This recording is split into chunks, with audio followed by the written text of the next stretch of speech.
Hey everyone! This morning I was interviewed by our local newspaper about the work that I have been doing for the past 14 years in Bulgaria's orphanages. And after they left, the thought occurred to me that perhaps I should create a video to share some of these things with the world and not just with my small little town. And so with that in mind, we're making this video. So um, I've had the privilege of being a co-founder with Heidi Glenn Barker of One Heart Bulgaria. And during these past 14 years that we've worked in Bulgaria, we have done some amazing things at the orphanages. We've helped over 30 orphanages and 2 children's hospitals. And we've also created 2 libraries and computer rooms over there for orphans. And so we've been able to do some significant things. We've mostly tried to help provide for their basic needs to help them survive, but then we added in some programs that help them to thrive and to have a more enjoyable life. And those programs include the hiring of Bulgarian grandmothers to give individual attention to the children at the orphanages and to read to them and go on walks with them and to love them and hug them.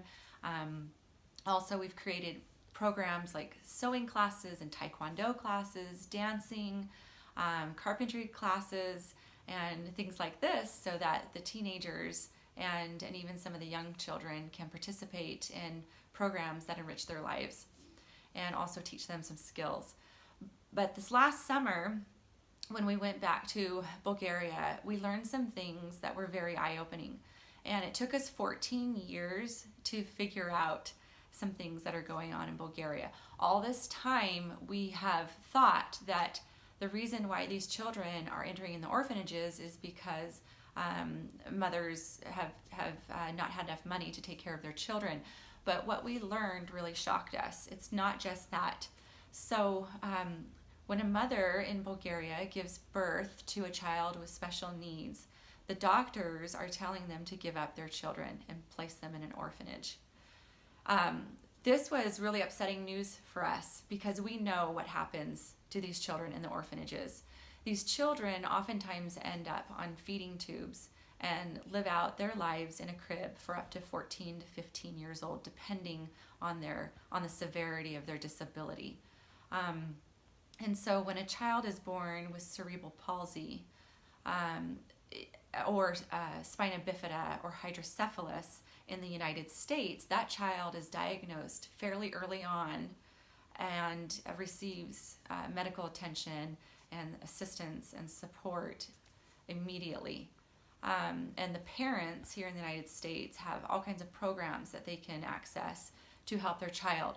Well, that isn't the case in Bulgaria. And so and that is why these doctors are telling these mothers to just give up their child.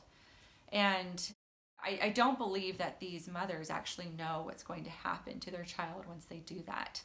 And so, as I mentioned, a lot of these children, because they're not getting the physical therapy and the medical assistance that they need, are just ending up in a crib. The orphanages are understaffed, they're underfunded, and the caregivers are often not up to speed on modern medical methods for raising these children and helping them with their condition. And so children who would normally be able to learn how to walk are not, they're living in cribs. And they're on feeding tubes, oftentimes on a diet of crushed crackers and water, or mashed potatoes and water, and sometimes formula, depending on the orphanage and depending on what kind of resources they have for the children there. And so that is why you'll see a 14 or 15-year-old child the size of a 4 or 5-year-old with twisted limbs beyond the ability to rehabilitate. Oftentimes they're sedated hours upon end and just kept alive.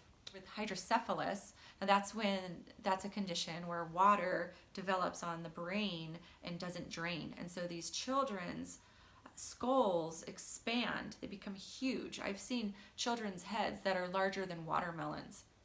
And they're not getting the shunts that they need to drain that fluid off. When the shunt is placed, oftentimes it's not placed correctly, if they do get a shunt, and so that child will sometimes, their condition will worsen, or the child will develop meningitis and die. These little ones that are born with hydrocephalus are dying by the age of 2 or 3 years old with enormous heads.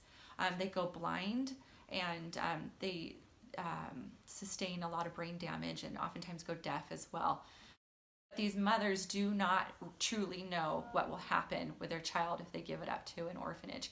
And so what One Heart Bulgaria has decided to do is create programs that help these mothers keep their children.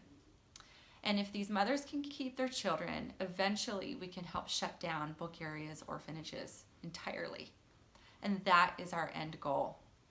And so in order to do this, we need to create programs, and we are creating programs that help support parents in keeping their children by providing physical therapy and parenting resources, a support system, so that they can raise their child with special needs.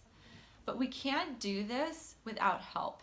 And that is why I am making this video and sending it out to the world, because these programs that we need to create to help this small country that has a very high rate of birth defects are very costly.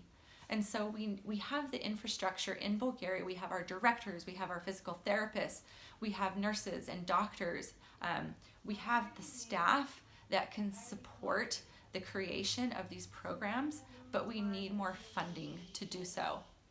And so that is why I'm making this video. I am looking for individuals who would like to be a part of changing a small country. It is completely possible, and we're going to do it, but we need your help. The programs that we're creating will cost $350,000 to run in 2 cities in Bulgaria. And this is why we need individuals to come forward and help support us in creating these special programs so that mothers in Bulgaria can keep their children. If you feel like you can help on any level, please contact us at OneHeartChildren'sFoundation.org.